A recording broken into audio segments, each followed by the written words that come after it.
Hello student, new bright coaching classes में सभी student का वेलकम है।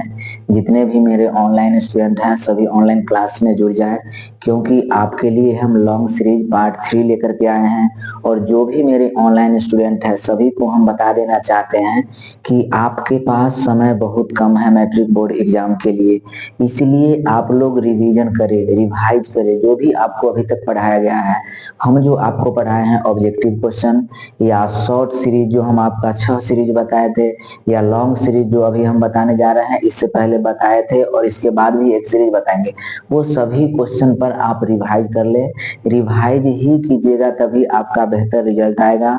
और बहुत सारे ऐसे स्टूडेंट हैं जो मेरे कोचिंग में बोले कि सर क्या एग्जाम से पहले हमें 2 दिन 3 दिन पहले पढ़ाई छोड़ देना चाहिए। तो ऐसा बिल्कुल गलत बात है। पढ़ाई आपकी इच्छा करे तो आप एग्जाम देने जब जाएं और तब भी इच्छा करे पढ़ने का तब तक आप पढ़ते रहिए। इसमें कोई आपत्ति नहीं है कि हाँ पढ़ाई एग्जाम से पहले 2 दिन पहले 4 दिन पहले या 8 दिन पहले पढ़ाई छोड़ देना चाहिए, ऐसी कोई भी बात नहीं है। आपको इच्छा जब तक पढ़ने का मन करे तब तक आप पढ़ते रहिए, चाहे वो एग्जाम के समय तक ही क्यों ना हो। और यही मूल समय है, ठीक है। यही जो आपके पास 5 दिन 7 दिन या 10 दिन का जो समय है, यही मूल समय है और इसमें आपको मेहनत करना चाहिए ताकि आपका बेहतर रिजल्ट आएगा। ऐसा ना कि इस समय में हमें पढ़ाई छोड़ देना चाहिए, ऐसा गलत बात है, ऐसा नहीं सोचना है, ठीक है। तो चलिए हम स्टार्ट करने वाले हैं सीरीज 3 जो लॉन्ग सीरीज था। ये क्वेश्चन जो है हम एक माध्यमाधिका से लेकर के आए हैं और एक आपका मेंसुरेशन का क्वेश्चन है, ठीक है। ये फर्स्ट क्वेश्चन जो हम लिखे हैं, निम्नलिखित बारंबारता का बंटन कीजिए। एक डायग्राम बनाया है, वर्ग अंतराल दिया गया है और बच्चों की संख्या दिया गया है। ये क्वेश्चन जो होता है उससे बहुत सारे स्टूडेंट हैं जो डरते हैं। यदि ऐसा क्वेश्चन दे दिया तो वो बिल्कुल छोड़ करके भाग जाते हैं, नहीं बनाना चाहते हैं। तो आपको हम बता देते हैं कि ये क्वेश्चन बहुत इजी है, इसको समझिए और इसको बिल्कुल ना छोड़ना है, इसको बनाना है। बहुत ही आसान क्वेश्चन है। देखिए यहाँ पर लिखा हुआ है कि वर्ग अंतराल दिया गया है। ये हम पहले से इसलिए बना दिए हैं आपके लिए कि समय कम लगे। समय जो है वक्त आपको हम लिखने में ज्यादा जाया न करें, इसलिए पहले से हम लिख करके रखे हुए हैं, ठीक है।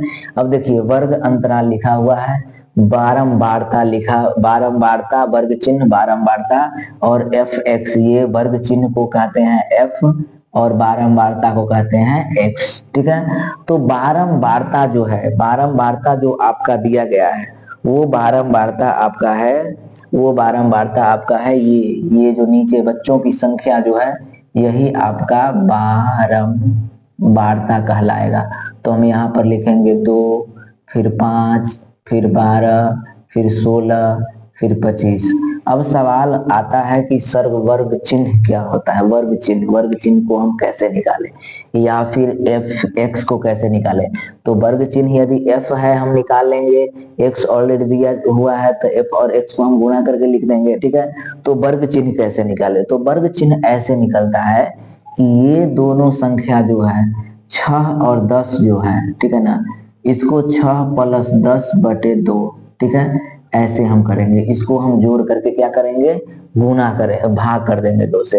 तो देख लीजिए 10 6 और 10 कितना हो जाएगा 16, और 16 में हम 2 से भाग करेंगे तो कितना आ जाएगा 8।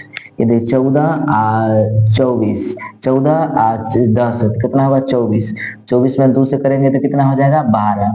18 और 14, 18 14 को जोड़िएगा तो कितना आ जाएगा 32, 32 में 2 से भाग करेंगे तो कितना आ जाएगा 16। 18 और 22, 18 22 को जोड़िएगा तो आ जाएगा 40, 40 में 2 से भाग कीजिएगा आएगा 20, और 22 और 26 को जोड़िएगा तो 46 आ जाएगा। 6 के 6 2 2 4 46, और 46 का 2 से भाग कीजिएगा तो 24 आ जाएगा, 24 दूनी 46 होता है। अब ये हम जो निकालेंगे एफ एक्स, तो एफ गुने एक्स, एफ गुने एक्स, एफ गुने एक्स, ठीक है, एफ गुने एक्स यानी एफ को एक्स से गुना करना है।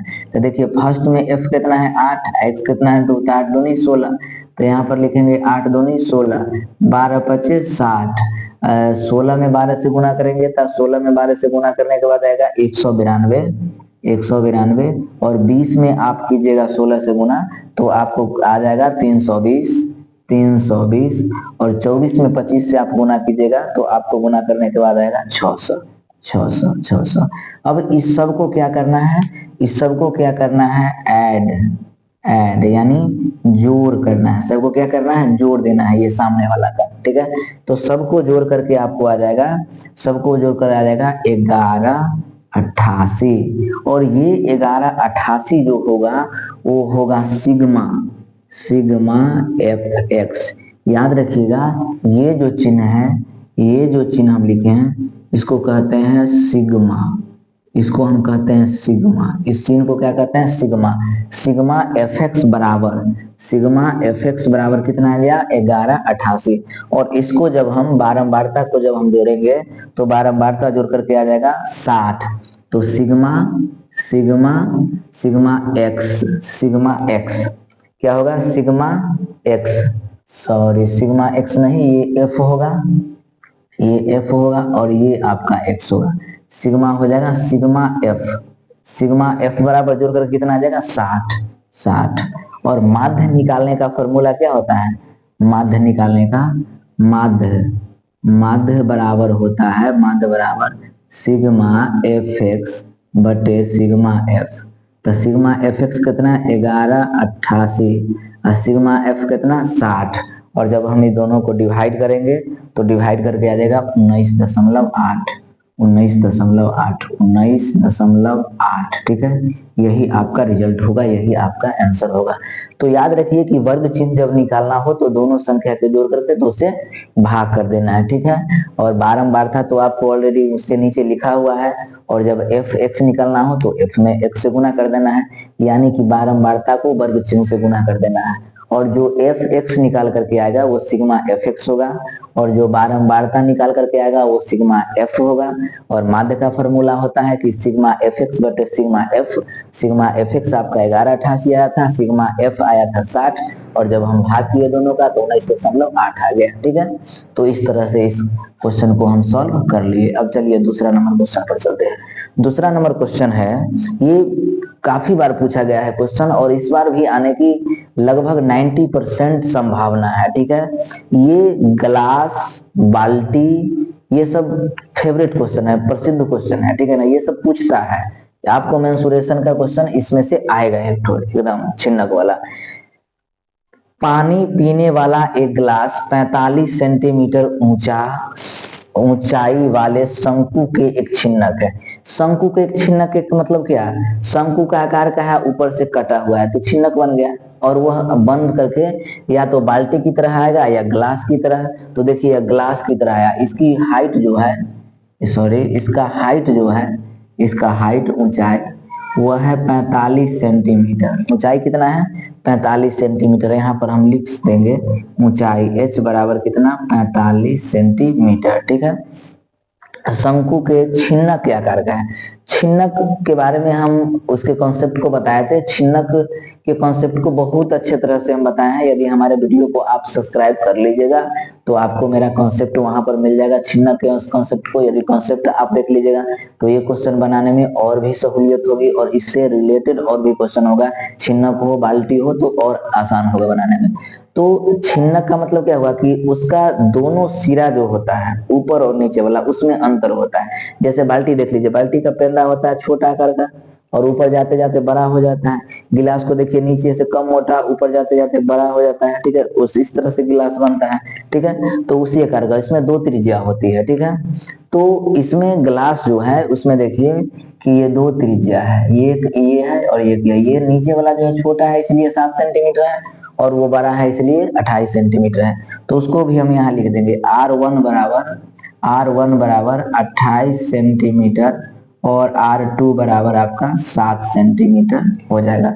अब इसका निकालना है, इसमें इस धारिता निकालना है। धारिता मतलब क्या, धारिता मतलब आयतन। धारिता निकालना है तो धारिता का मतलब क्या हुआ, धारिता का मतलब आयतन, ठीक है। तो छिन्नक का आयतन यहाँ पर हम लिखेंगे छिन्नक का आयतन। हम इसको प्रूव्ड किए थे, ये छिन्नक का आयतन जो हम लिख रहे हैं वो जब इसका कॉन्सेप्ट को हम बता रहे थे तो इसको प्रूव्ड किए थे, ठीक है। फॉर्मूला को हम सिद्ध किए थे कि छिन्नक का आयतन इतना आता कैसे है। तो छिन्नक का आयतन होता है 1/3 pi 1/3 pi h into cap उस मुझे तो कैपिटल याद है R1 के whole square plus plus plus R2 के whole square plus R1 into R2 into हम स्पष्ट लिख दिए हैं गुना के चिन्ह देकर के, इसलिए ताकि आपको समझ में अच्छा से आ जाए, ठीक है। या फिर ऐसे भी लिखा रहता है बुक में R1 R2, तो ऐसे भी आप बना सकते हैं, कोई दिक्कत नहीं है, ठीक है। बहुत जगह कैपिटल R भी लिखा रहता है सुंदरता के लिए, वो भी सही है। अब चलिए हम हिसाब पर चलते हैं। तो ये होता है आपका। अब कहिएगा सर 1/3 क्यों, 1/3 क्यों, ठीक है। तो देखिए ये जो छिन्नक बना है एक शंकु का, इसमें लिखा हुआ है शंकु के छिन्नक। ये शंकु जो आपका होता है ऐसे ऐसे, जो आपका शंकु होता है ऐसे शंकु होता है, तो इसका सिरा कटा हुआ है, इसको देख लीजिए कटा हुआ है और यह ऐसे बन गया, ठीक है। तो यह बाल्टी का आकार का या गिलास का ये उल्टा है, ये उल्टा। यदि हम इसको ऐसे बनाए, देखिए ये शंकु है, ये शंकु उल्टा शंकु है, ठीक है। और इसको हम कट कर दिए और यहाँ से हम इसको ऐसे बना दिए, तो देखिए ये गिलास या बाल्टी के आकार का बन जाता है। तो एक जो होता है, तो शंकु का आयतन क्या होता है, शंकु का आयतन क्या होता है 1/3 पाई R स्क्वायर एच। तो 1/3 तो आ ही जाएगा, 1/3 तो आ ही जाएगा 1/3, और एच को पाई एच R स्क्वायर, तो इसमें 2 R होता है ना, ये छोटा वाला R अलग होगा, बड़ा वाला R अलग होगा, तो हम R स्क्वायर R1 स्क्वायर और R प्लस R2 स्क्वायर दे सकते हैं, और प्लस में R1 इंटू R2 हो जाएगा, ठीक है। तो उसी फॉर्मूला से ये फॉर्मूला बनता है, शंकु को काट करके ही हम छिन्नक बनाते हैं, ठीक है। तो चलिए अब यहाँ पर बनाते हैं कि छिन्नक का आयतन 1/3 पाई के मान आप दे दीजिए 22/7, ठीक है। और एच आपका कितना है 45, तो ये भी लिख दीजिए 45। अब क्वेश्चन में R1 के होल स्क्वायर, R1 कितना है 28, तो 28 के होल स्क्वायर ऐसे ही लिख दीजिए, 28 के होल स्क्वायर अच्छा रहेगा। 28 के होल स्क्वायर प्लस 7 है R2 था, 7 के होल स्क्वायर प्लस 28 गुने 7। अब क्वेश्चन आप बंद कर सकते हैं, ठीक है, इस तरह से। अब आगे चलिए आगे, ये थोड़ा सा बड़ा बन गया था ऐसे, ठीक है। अब इसको गुना कर लीजिए, कि किसको गुना कर लीजिएगा, ये टोटली को, या फिर ऐसे ही लिखिए 1/3 है, तो यहाँ से 1/3 कट जाएगा, 15 या 45 को इसको हम काट सकते हैं, ठीक है। तो काट दीजिए, कोई दिक्कत नहीं, काट दीजिए 15 तिहाई 45, ठीक है।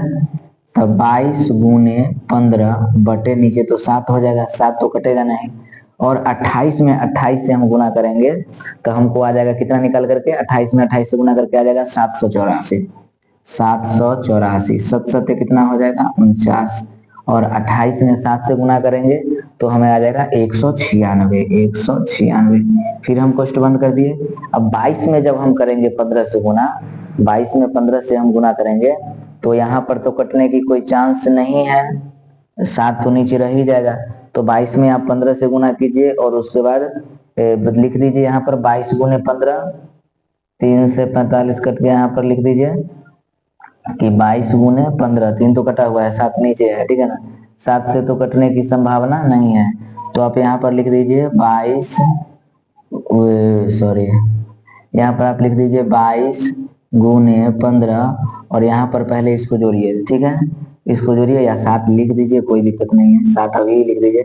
इस सबको जोड़ करके आपको आ जाएगा, सबको जोड़ करके आ जाएगा, आप जोड़ लीजिए 6 और 9 15 और 4 19, 19 के 9 हाथ में 1, 6 और 9, 9 6 15 और 4, 15 4 19, 19 के 9 हाथ में 1, 9 और 4, 9 4 13 और 8, 13 8, 13 7 20 21, हाथ से लिख 22 के 2 हाथ में 2, 1 और 7 8 और 2 10, 1029। फिर से एक बार देख लीजिए इसको, फिर से एक बार देख लीजिए, 9 6 15 और 4 19 के 9 हाथ में 1, 9 और 4 13, 13 8 21, हाथ से लिख 22 के 2 हाथ में 2, 22 के 2 हाथ में 2, 7 1 8, हाथ से लिख 2 10। तो यहाँ पर लिखेंगे हम 22 गुने 15 गुने 1029 बटे 7, सबको गुना करके कितना आ जाएगा, सबको गुना करके आएगा 339570, 33,9,570/7।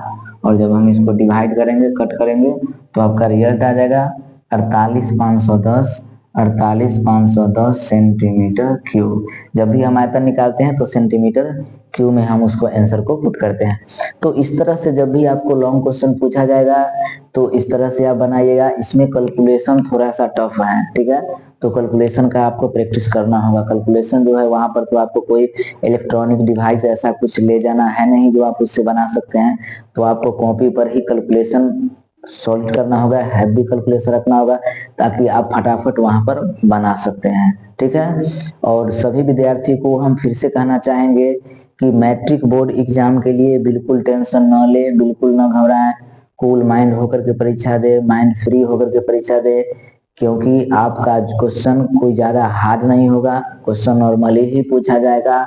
और इत्मीनान से आप लोग जाइए और एग्जाम दीजिए। और जो भी अभी तक हम ऑनलाइन क्लास करवाए हैं उसका रिवीजन आप जरूर कीजिए, मैथ का रिवीजन जरूर कीजिए, क्योंकि ज्यादातर बच्चे को मैथ में ही डर होता है कि मैथ में कैसे हम पास करें या मैथ कमजोर होता है। तो उसके लिए सबसे अच्छा चीज रिवीजन है। यदि हमारी वीडियो आपको अच्छी लगी हो तो लाइक कर दीजिएगा, सब्सक्राइब कर दीजिएगा, ताकि मैट्रिक के बाद भी जब आप इंटर में जाए तो साइंस का, मैथ का कोई भी कॉन्सेप्ट हो हम आपको बताएंगे और हमारी कॉन्सेप्ट आप तक पहुंच जाएगा। धन्यवाद।